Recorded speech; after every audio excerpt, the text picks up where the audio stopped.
Sweet. So Matt is a follower of Hunting for Games. No way. Yeah. So good. I'm glad you guys are following the 15 thing because I figured since especially it's so recent, I'd like to we'll touch on that first. It's huge, isn't it? It's important. It's a real big talk. Like it almost is like let's talk about that for an hour. Could easily, yeah. Well, and then maybe that's something that we guys get together at some point again in the future. Lord knows I like to talk about video games. I think everybody here is like, have you posted to YouTube more than once? Maybe you like to talk about video games. Maybe you are interested in games. Yes. The nice thing is like I really like. I think Sam brings a nice level of sophistication because us Texas folk here, yeah. Oh man, because people like the fact that I'm Texas. I'm Texas. Yeah, I am literally the effing state of Texas. You Yeehaw. Yeah, yeehaw. Well, I mean, howdy is a great word of mine, y'all. Some of the best content creators are from Texas. So. The more when I look at it, it's like then you have. Are you from England, like the UK, or is it the greater? England, yeah. Yeah, my mom's from London, so. Oh, awesome. Yeah, like weird fact, and then Australia because it's like Australia is like the blend of English Texas in my mind. Hey, what's up, John? I heard that there would be pot lids. Yes, there's all, and we got to find all the pots and smash them. Oh yes, because you played 11, Dragon Quest 11. I saw that video. It was so good. I'm like 10 hours in, and the first thing I did, because it's I've never played Dragon Quest, but the first thing I'm so happy you did. Go ahead. Was sold my potlet because I'm like I need money to buy more stuff, so I just sold it. Yeah. And I was it's the first game I've streamed on Twitch like entirely. I'm not playing it off of Twitch at all. And I got no end of crap saying like, "What are you doing? What the hell are you doing, man? Sell this. You can't sell the pot lid." Sacrilege. It's on like stream 5 now, and everyone's like, "Well, if you still have the pot lid, probably do this, but you can't." You can't do it without the pot lid. Oh man, that's so fun when those moments kind of come naturally. I Googled it, I'm like, I think I'm okay, but I was really nervous for a long time about having. When you don't know Dragon Quest, because it's like sometimes these games like they hide the MacGuffin right at the front at the front. Like, oh, you started with this legendary item, then. We'll let you get rid of it because you suck. Oh, thanks, John. That's fun. How are you doing with the mini medals? They're like my bane at the moment. Trying to find them all. He's 10. Yeah. I don't think you've made it to the mini medal guy yet. I was gonna say I think I like. If you find mini medals, just be happy. And I didn't know if it was good or not. Yeah. So I kind of was just like, it's a giant kind of like a scavenger hunt that usually persists throughout the game, and so it's like if you're starting on like my review, I wrote it for Gamerscape, and I'm gonna have my video up, but my review of Dragon Quest XI is it's the best RPG I've ever played. Really? Yeah, it's that the is best. Big. It is, and that's the thing is that now that does not guarantee that everybody's gonna have the same experience that I had. It's interesting to see because like Dragon Warrior, I got it with Nintendo Power. That's what got me into RPGs. RPGs helped me learn how to read. I'm like super dyslexic, so it's like I found something that I was passionate about that I would work hard to actually figure out how not to suck at language, and I still do, which is one of the things that kept me off YouTube for a long time. So it's always funny when people are like, you totally mispronounced this random word that you'll never hear in real life. We all get that, don't worry. Yeah, oh, it's fun. God. The 11 zones, I get no end of crap. It's the same with 14. Words are like Germanic in and I'm like, a little off. Sorry. Well, no, it's like I studied French and I struggle with any kind of French pronunciation. And especially Red Mage. Yeah. Oh yeah, Red Mage is huge on that. They weave in so much culture from so much that it's really quite fascinating. But it does twist up my tongue from time to time. And so just like with the zone, the problem is that like the story I always tell is I used to call chocobos chibobos because I saw another bee because like the way and so for years it was chibobos, and then at some point it was they had an audio and I was like they said chocobos and I was like what? Yeah, it's weird when you first hear it or you finally say it out loud. Mm-hmm. So people will put the pronunciation in text and I'm like it only confuses me more because then it makes me self-conscious. So like, just send me an audio clip. So somebody sent me a site where I can go put in random words. I'm not sure how this is pronounced. So, with Dragon Quest 11, I literally was brought to tears 3 times. Like, I mean, I'm talking about like it hurt. There's I lost a friend in March. I don't know how long you guys have been following, but yeah, he's like our age, in his 30s, and it's just like we don't know why he died. Wow. I realized after beating Dragon Quest 11, for me, the emotional impact is that I was processing my grief through this game, and it was but that's just how good these characters are. Yeah, I was blown away. But because I think it's because it's so different from, like, visually, it doesn't look like it can have that level of depth. Yeah. You're like, this is going to be kind of superficial. It's so cartoony. Mm-hmm. It's definitely surprising. Yeah, they hit you with it hard.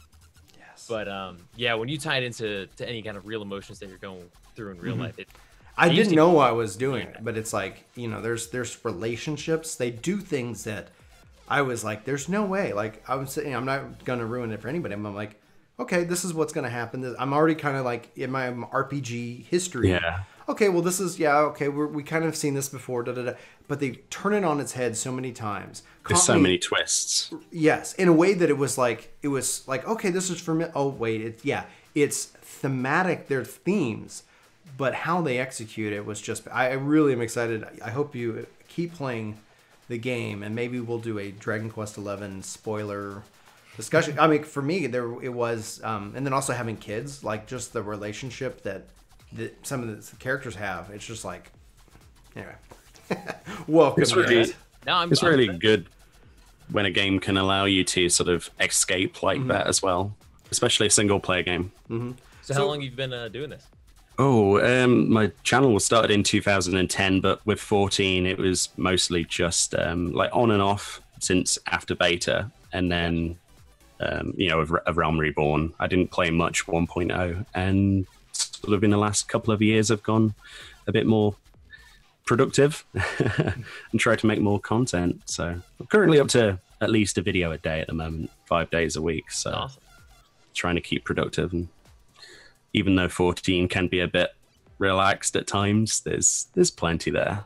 No, it's a huge game. It's there's tons of depth. It's definitely the game I've played most after 11. Yes, it definitely has like the depth, but the problem is that content like Eureka is not necessarily what I want to be doing with my time right now. I think that the lull of content is driving me to do things that I wouldn't usually. And and the new Hildebrand stuff isn't exactly enough to keep me entertained, so I keep having to dart between like Red Dead and other games. So it is tough when with their release schedule right now. If one of the 3 major things that gets released isn't really up your alley, you're kind of stuck for a little while because there's only so much that they put out at a time. I mean, with 4.5, what have we got? Like the new Alliance raid, maybe a trial or something.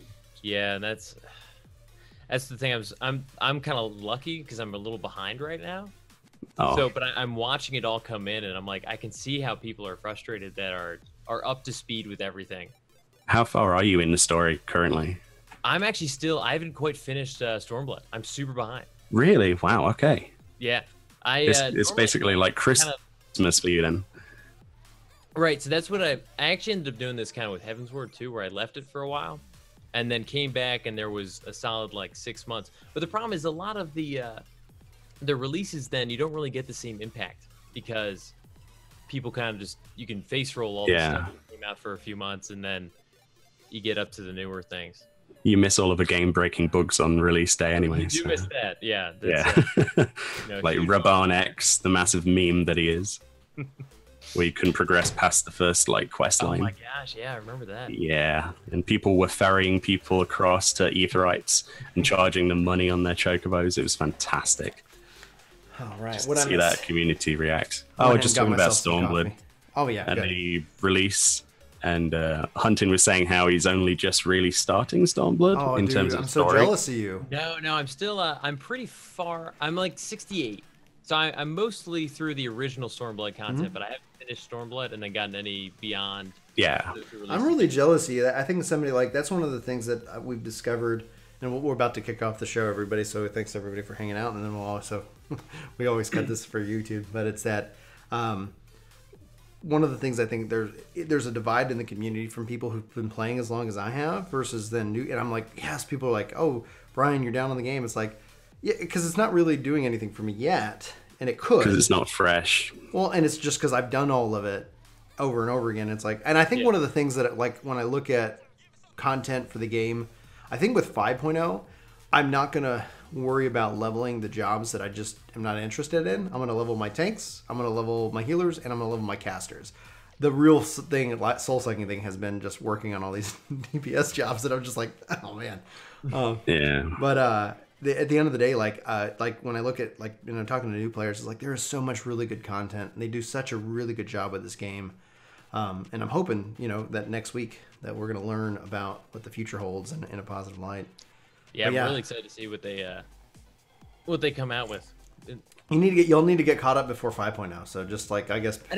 So that's what always happens, where I fall a little behind because as I near the kind of treadmill portion, I'm like, because I don't have a good community that I'm like stuck in with in game. Mm-hmm. So when I hop on, it's kind of just me. Yeah, so I hold off and I wait, and then they announce the new stuff coming. Mm-hmm. And either it's a really amazing patch, but more often it's the expansions, and then I just like hammer through everything, get caught up, go right into the expansion, the new stuff. I get all excited about it. Yeah, I think that's another thing that's kind of changed over the last years. Like, my wife and I played 14 a lot together, and everything's fine, but like her pregnancy was really difficult on her, and so she was just like, I just can't play, and I was like, I get it. So the difference between like previous to now, it's like, oh yeah, my wife and I, we'd run lunch roulettes. You know, we go, hey, like, break up for lunch, let's run a roulette. And, you know, it's like, yeah, make a little progress and talk about the game and stuff like that. But yeah, having somebody to play with is I can't like, that's where 11 I think is the strength of that